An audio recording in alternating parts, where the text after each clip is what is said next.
የጦር ኃይሎች ጠቅላይ ኤታማዦር ሹም ፊልድ ማርሻል ብርሃኑ ጁላና ምክትል ጠቅላይ ኤታማዦር ሹም ጀነራል አበባው ታደሰ ስለ ሰራዊቱ ወቅታዊ ቁመናና ስለ ቀጣዩ ተልዕኮ ማብራሪያዎችን ሰጥተዋል። የኢትዮጵያ መከላከያ ሰራዊት ታይቶ በማይታወቅ መልኩ በአደረጃጀቱ በአስተሳሰቡና በትጥቁ ዓለም አቀፍ ደረጃን የጠበቀ ግዙፍ ኃይል መሆኑን የጦር ኃይሎች ጠቅላይ ኤታማዦር ሹም ፊልድ ማርሻል ብርሃኑ ጁላ በይፋ አስታውቀዋል። የመከላከያ ስፖርት ፌስቲቫልን አስመልክተው ንግግር ያደረጉት ፊልድ ማርሻሉ ሰራዊቱ ያለፉትን 5 እና 6 ዓመታት እጅግ አስቸጋሪ በሆነ የውስጥና የውጭ ፈተናዎች እንዲሁም የጦርነት ሂደቶች ውስጥ አልፎ ዛሬ ላይ ለሀገር ኩራት የሚሆን ጽኑ ቁመና ላይ መድረሱን በስፋት አብራርተዋል። ይህ የለውጥ ጉዞ በተለይም በተቋሙ ዘመናዊነትና በሰው ኃይል ግንባታ ላይ የተደረጉ ኢንቨስትመንቶች ውጤት መሆናቸውን በመጥቀስ ተቋማውን ላይ ከማንኛውም ጊዜ በላይ ለሀገራዊ ሉዓላዊነት መከበር አስተማማኝ ጋሻ መሆኑን መሪው በልበ ሙሉነት ገልጸዋል። ይህ በእንዲህ እንዳለ የጦር ኃይሎች ጠቅላይ ኤታማዦር ሹሙ ሰራዊቱ በጦርነት አውድ ውስጥ ሆኖ ራሱን የገነባበት መንገድ እጅግ አስገራሚና የታሪክ አዲስ ምዕራፍ መሆኑን አብራርተዋል። በተለመደው ወታደራዊ ሳይንስ መጀመሪያ ሰራዊት በተረጋጋ ሁኔታ ተገንብቶ ሰልጥኖና ታጥቆ ወደ ጦርነት የሚገባ ቢሆንም የኢትዮጵያ ሰራዊት ግን በተገላቢጦሹ እየተዋጋ ራሱን በዘመናዊ መንገድ ማደራጀትና ማዘመን መቻሉን አስረድተዋል። ይህ በእንዲህ እንዳለ ዓለም አቀፍ የሰላም ማስከበር ተልዕኮን በኢትዮጵያዊነት መንፈስ በፍጹም ህዝባዊነትና በከፍተኛ ወታደራዊ ፕሮፌሽናሊዝም መፈጸም እንደሚገባ የጦር ኃይሎች ምክትል ጠቅላይ ኤታማዦር ሹም ጀነራል አበባው ታደሰ በይፋ አሳስበዋል። በሰላም ማስከበር ማዕከል ስር የሚገኘው የሁርሶ ኮንቲንጀንት ማሰልጠኛ ትምህርት ቤት ለ20ኛ ዙር ያሰለጠናቸውን ሰላም አስከባሪ ወታደሮች መርቆ ባስወጣበት ስነ ስርዓት ላይ የተገኙት ጀነራሉ ተመራቂዎች የተሰጣቸውን ተልዕኮ በላቀ ብቃት በመፈጸም የሰራዊቱን ዘመናት ያስቆጠሩ መልካም እሴቶች መሰረት በማድረግ በግጭት ቀጠናዎች ውስጥ ተጎጂ የሆኑ ንጹሐን የህብረተሰብ ክፍሎችን በቁርጠኝነት መጠበቅ እንደሚኖርባቸው አጽንኦት ሰጥተው ተናግረዋል። ጀነራል አበባው በንግግራቸው ኢትዮጵያ ለዓለም ሰላም መከበር ካበረከተችው ታሪካዊ አስተዋጽኦ የተነሳ ስሟ በዓለም አቀፍ መድረክ በደማቅ ቀለም የተጻፈ መሆኑን አውስተዋል። በተለይም የተባበሩት መንግስታት ድርጅት በቅርቡ ባከበረው 80ኛ የምስረታ በዓሉ ላይ ለኢትዮጵያ የሰጠው ልዩ ዕውቅና የዚህ ታሪካዊ እውነታ ትልቅ ማሳያ መሆኑን ጠቁመዋል። ይሁን እንጂ በአሁኑ ወቅት የሰላም ማስከበር ተልዕኮች በዓለም አቀፍ በአህጉርና በቀጠናው ደረጃ እጅግ እየተለወጡና ውስብስብ እየሆኑ መምጣታቸውን የገለጹ ሲሆን ይህም በቀጥታ ከኢትዮጵያ ብሔራዊ ደህንነት ጋር ጥብቅ ቁርኝት እያሳደረ በመሆኑ ሰራዊቱ ካለፉት ጊዜያት በበለጠ በላቀ ዝግጁነትና ስልታዊ ብቃት ተልዕኮውን ለመወጣት ራሱን ማዘጋጀት እንዳለበት የመከላከያ ሰራዊት ኦንላይን ሚዲያን ጠቅሶ በዘገባው አመልክቷል። በራያ ያሉት ጭነት ተሽከርካሪዎች ትፈለጋላችሁ በሚል በህወሓት ታጣቂዎች ግዳጅ የተጣለባቸው መሆኑ ታወቀ። ግዳጁ ለምን አገልግሎት እንደሆነ ባይታወቅም ለወታደራዊ አገልግሎት ነው በሚል ተጠርጥሯል። ከትግራይ ክልል እየወጡ ያሉት መረጃዎች በክልሉ አንዳንድ አካባቢዎች ተጀምሮ ሲካሄድ የነበረው የወጣቶች አፈሳ በአሁኑ ሰዓት ወደ ራያማ አካባቢ ተስፋፍቷል። በአሁኑ ሰዓትም ከራያ ክፍሎች መካከል ራያ ዘቦ በተባለው አካባቢ ይኸው የወጣቶች አፈሳ የተጠናከረ መሆኑ ታውቋል። ከዚሁ ጋር በተያያዘም በአካባቢው የሚገኙ የጭነት ተሽከርካሪ ባለቤቶች ተሽከርካሪዎቻችሁ ለወቅታዊ ግዳጅ ይፈለጋሉ በሚል ትዕዛዝ የተላለፈላቸው መሆኑ ታውቋል። ተሽከርካሪዎቹ የህወሓት ታጣቂዎችን ከቦታ ወደ ቦታ ለማዛወር እንደዚሁም አዳዲስ በግዳጅ ወደ ማሰልጠኛ ጣቢያ የሚገቡትን ምልምሎች ደግሞ ወደ ወታደራዊ ማሰልጠኛ ጣቢያዎች ለማጓጓዝ ነውም ተብሏል። ህወሓት በትግራይ 2 ዓመታቱ ጦርነት እርዳታ ጭኖ ወደ ክልሉ የሚገቡ ተሽከርካሪዎችን እዚያው በማስቀረት ለወታደራዊ አገልግሎት እንዲውሉ ማድረጉ በተባበሩት መንግስታት በኩል ሳይቀር ክስ እንዲሰማበት ያደረገ መሆኑ አይዘነጋም። ይህ በእንዲህ እንዳለ ኮርነር ፕሬስ ከተባለ ሚዲያ ጋር ቆይታ ያደረጉት ጀነራል ጻድቃን ገብረትንሳኤ የኢትዮጵያ ችግር በመገንጠል የሚፈታ አይደለም ሲሉ አስታውቀዋል። ክልሎች ቢገነጠሉ አንዱ ከሌላው ጋር የድንበር ግጭት ወይም ጦርነት ውስጥ መግባታቸው አይቀሬ ነው ያሉት ጀነራል ጻድቃን አሁን ባለው ሁኔታ ለኢትዮጵያ የሚበጀው ብቸኛ አማራጭ ፍትሃዊ ስልጣን ክፍፍል እንዲኖር ማድረግ ብቻ ነው ሲሉም አስታውቀዋል። ጀነራል ጻድቃን በዚሁ ማብራሪያቸውን በኢትዮጵያ ዴሞክራሲያዊ ልምምድን በየደረጃው እያሰፉ መሄድ ወሳኙ መውጫ መንገድ መሆኑንም አክለዋል። ህወሓት የትግራይ ጊዜያዊ አስተዳደርን በማስወገድ የክልሉን ስልጣን በብቸኝነት መቆጣጠሩን ተከትሎ ድርጊቱን በመቃወም በቅርቡ አዲስ አበባ የትግራይ ሰላምና ለውጥ ምክር ቤት የተባለ ምክር ቤት እንዲቋቋም ካደረጉት ሰዎች መካከል አንዱ የሆኑት ጀነራል ጻድቃን ምክር ቤቱ በአሁኑ ሰዓት በስራ ላይ መሆኑን አስታውቀው ለ9 አስተባባሪዎች የስራ ክፍፍል መደረጉን አመልክተው እሳቸውም የዚሁ ምክር ቤት ዋና አስተባባሪ ሆነው የተመረጡ መሆኑንም አክለዋል።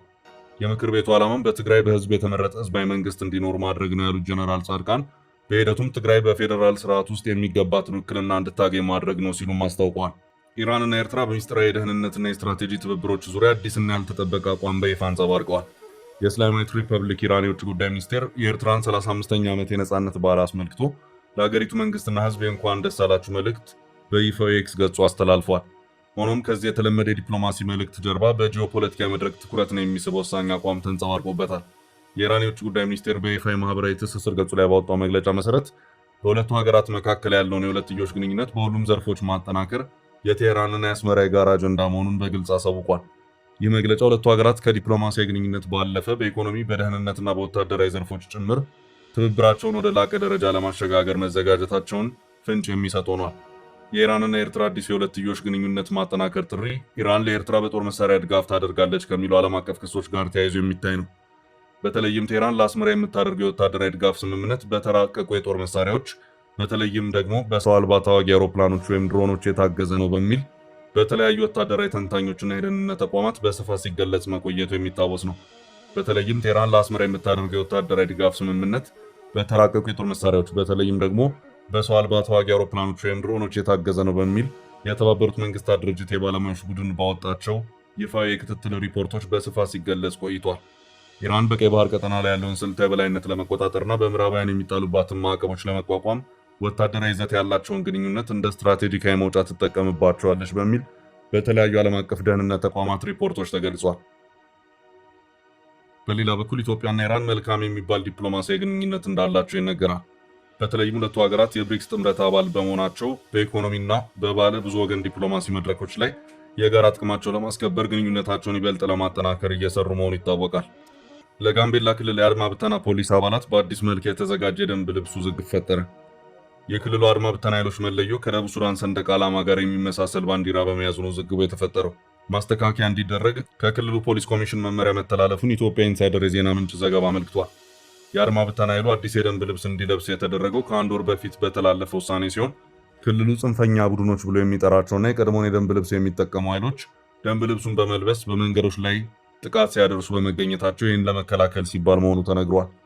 አዲሱ የደንብ ልብስ የተዘጋጀው የአድማ ብተና አባላቱን ከሌሎች የፖሊስ አባላት ለመለየት ጭምር መሆኑን ዘገባው አመልክቷል። በአርባ ምንጭ ከተማ በሚገኝ የልብስ ስፌት ፋብሪካ የተመረተው አዲሱ የደንብ ልብስ ወደ ክልሉ የደረሰው ከአንድ ሳምንት በፊት ሲሆን በሳምንቱ ለአባላቱ እየተበተነ ነበር።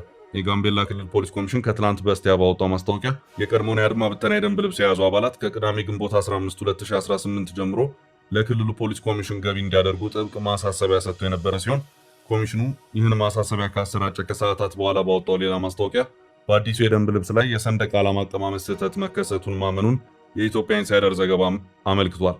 የጋምቤላ ፖሊስ ኮሚሽን ኮሚሽነር የባንዲራ አቀማመጥ ስህተቱን የፈጠረው የአርባ ምንጭ በሚገኝ ፋብሪካ እንደሆነና ስህተቱን በሁሉም የደንብ ልብሶች ላይ ማጋጠሙን ልብሱ እንዲቀየር መታዘዙ ተገልጿል። በአዲሱ የደንብ ልብስ ላይ የተፈጠረው የሰንደቅ ዓላማ ስህተት መነሻው የቀለማት ቅደም ተከተል መዛባት እንደሆነ ኮሚሽኑ አስረድቷል። በጋምቤላ ሰንደቅ ዓላማ በመጀመሪያው ረድፍ ላይ ሊቀመጥ ይገባ የነበረው ቀይ ቀለም በስህተት ጥቁር ሆኖ እንዲሰፋ መደረጉ ባንዲራው ከደቡብ ሱዳን ባንዲራ ጋር እንዲመሳሰል ሆኗል የተባለው። የደንብ ልብሶቹ ብዛት 300 እንደሆነ ሲነገር ስህተቱን ስለሰራው ድርጅትና ሌሎች ተያያዥ ጉዳዮች ተጨማሪ መረጃ ከመስጠት መቆጠባቸውን ዘገባ አመልክቷል። ሆኖም የጋምቤላ ክልል ፖሊስ ኮሚሽን ስህተቱ በስፌት በቀላሉ የሚስተካከል እንደሆነ ከትላንት በስቲያ ባወጣው ማስታወቂያ ላይ ጠቁሟል። ኮሚሽኑ በዚሁ ማስታወቂያው እያንዳንዱ የአድማ ብተና ፖሊስ አባል በግል ወይም ኮሚሽኑ ወዳዘጋጀ የልብስ ሰፊ ዘንድ በመሄድ በደንብ ልብሱ ላይ በአፋጣኝ ማስተካከያ እንዲያደርጉ ትዕዛዝ መስጠቱ ታውቋል።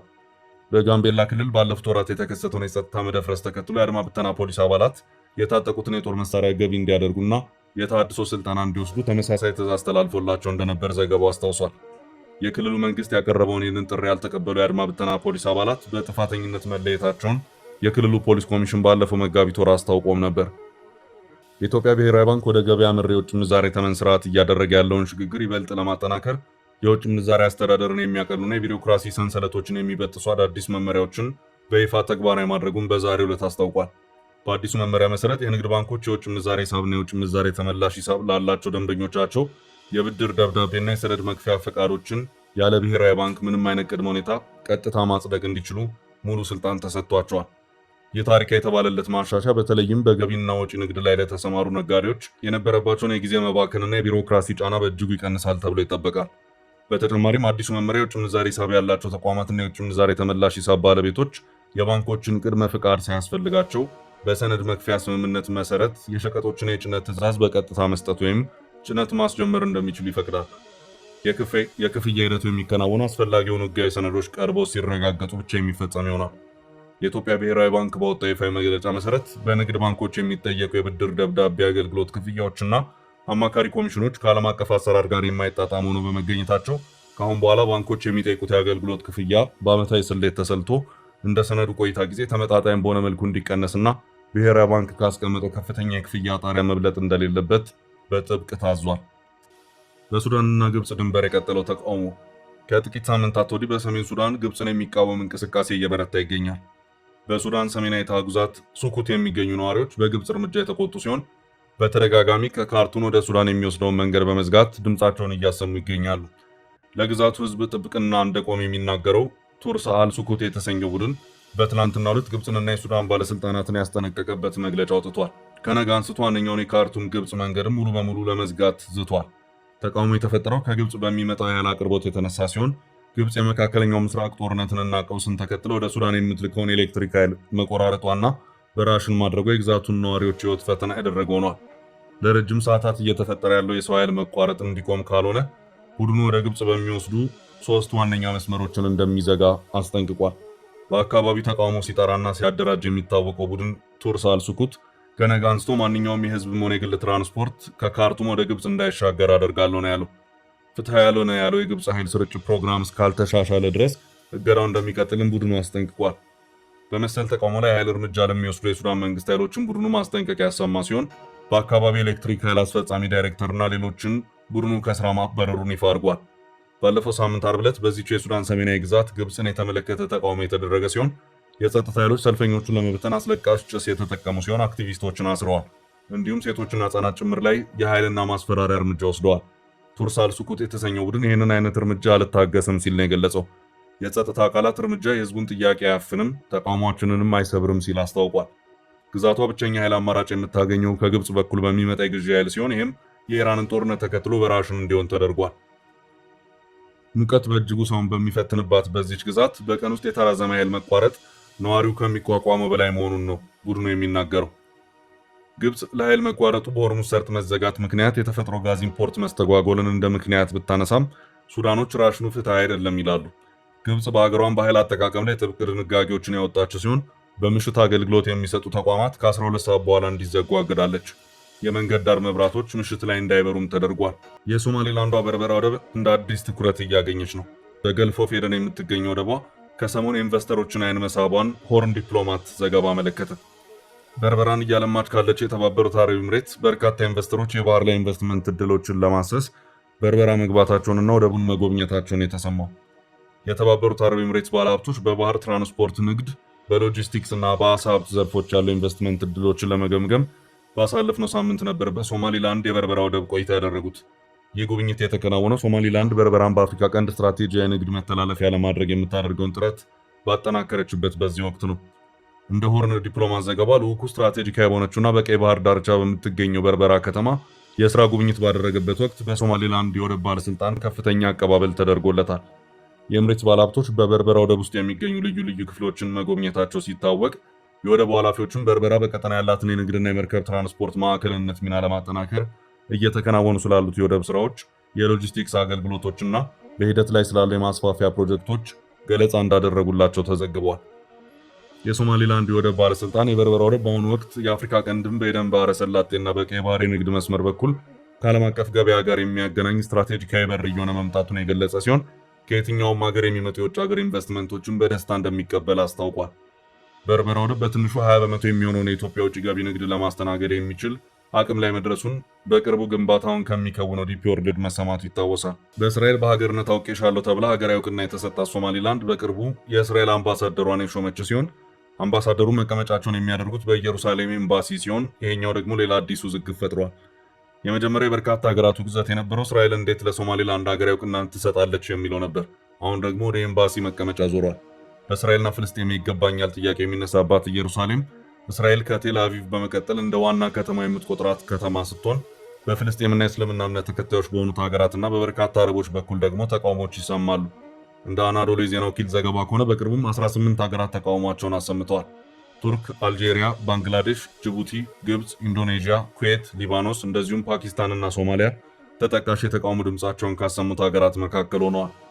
ሀገራቱ ተቃውሟቸውን ያሰሙት በሁለት አቅጣጫ ነው። አንደኛው የሶማሊላንድ የግዛት ክፍል እንጂ ሉዓላዊ ሀገር አይደለችም ያሏት ሶማሊላንድ ከዓለም አቀፍ ሕግና አሰራር ውጭ በእስራኤል እውቅና እንድታገኝ ተደርጓል የሚል ሲሆን፣ በሌላ አቅጣጫ ደግሞ ሶማሊላንድ የኤምባሲዋን መቀመጫ ከቴል አቪቭ ይልቅ በኢየሩሳሌም እንድታደርግ እየተደረገ ነው የሚል ነው።